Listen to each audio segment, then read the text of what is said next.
প্রথমেই কালীপুজোর অনেক শুভেচ্ছা তোমাকে।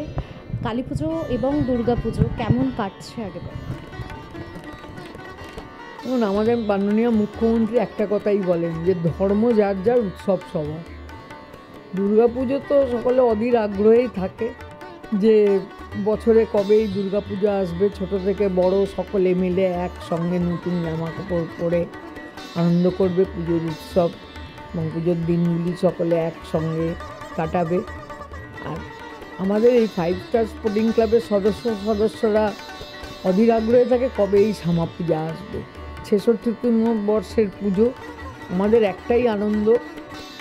আজ নয়, অনেক দিন ধরে আমাদের সিএম মাননীয় মুখ্যমন্ত্রী মমতা বন্দ্যোপাধ্যায় মানে সিএম হওয়ার অনেক আগে থেকে আমার এই পুজো ওপেনিং করে এবং উনি আসাটাই আমাদের কাছে একটা আনন্দের। এই 66তম বর্ষের আজকে শুভ উদ্বোধনী অনুষ্ঠান ছিল। মাননীয় মুখ্যমন্ত্রী এসে উদ্বোধন করে গেছেন। আজ থেকে এখানে 7 দিন ধরে একটা মানে পুজোর আমেজেই থাকবে। দুর্গা পুজো যেমন 4-5 দিন হয়, আমাদের এই শ্যামা পূজাটাও এখানে 7 দিন ধরে চলবে। আর 22 তারিখ আমাদের পুজো, যেমন 20 তারিখ আছে, 22 তারিখে আমাদের অন্নকূট। এটা একটা বিশাল আকারে হয়। আমরা আগে মানে পুরো এলাকায় প্যান্ডেল করে সব মানুষদের মানে একসঙ্গে বসিয়ে খাওয়াতাম, কিন্তু করোনার পর থেকে সেটা বসিয়ে খাওয়ানোটা বন্ধ হয়ে গেছে। প্যাকেট করে সব বাড়ি বাড়ি দেওয়া হয়। ক্লাবের সদস্যরা সকলে একসঙ্গে থেকে বসে খাওয়া দাওয়া করে। সেদিনটাও একটা বড় আনন্দের জায়গা আমাদের কাছে। পরের দিন ভাতৃদ্বিতীয়া, তার সঙ্গে সঙ্গে আমাদের বিসর্জনের পালা, সেটাও একটা মানে উৎসবের আকারেই বিসর্জন করা হয়। মানে আমাদের একটাই প্রার্থনা যে মায়ের কাছে, মা যেন প্রত্যেক বছর আমরা সকলে একসঙ্গে একে অপরের পরিপূরক হিসাবে বসবাস করে এই কালী পুজোর শ্যামা পূজার আনন্দ যেন আমরা অনুভব করতে পারি। এইবারের যে ভাবনা, শাক্ত সুধা সিন্ধু এবং সৌমদা একটু আগেই বলছিল যে শ্যামা সঙ্গীতের যে মাধুর্য সেটাকে তুলে ধরার চেষ্টা করা হয়েছে। কোথাও কি মনে হয় যে এই জেনারেশনের কাছে শ্যামা সঙ্গীত বা এই ধরনের বিষয়গুলো সেইভাবে প্রস্ফুটিতই হয় না?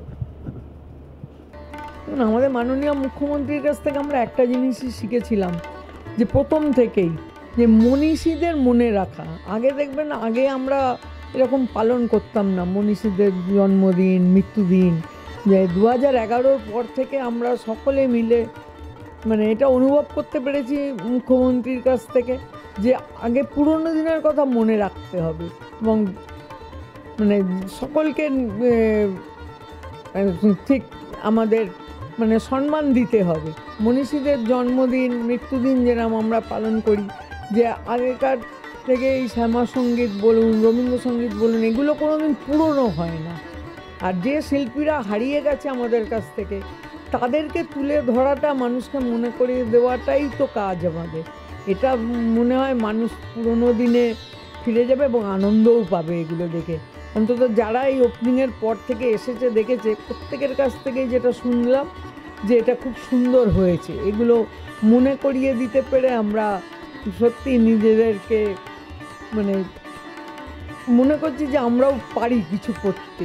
দীপাঞ্জন বলে যে ছেলেটি এবারে আর্টিস্ট, তারও নিশ্চয়ই আনন্দ হবে যে দিদি তাকেও বলে গেছেন তার নাম করে যে খুব ভালো হয়েছে। আমরা চেষ্টা করেছি মানুষের কাছে তুলে ধরার, জানি না কতটা কি করতে পারবো আমরা। অনেক ধন্যবাদ দিদি, তোমাকেও কালী পুজোর অনেক শুভেচ্ছা রইল। ভীষণ ভালো কাটুক পুজো, সুস্থ থাকবেন, ভালো থাকবেন।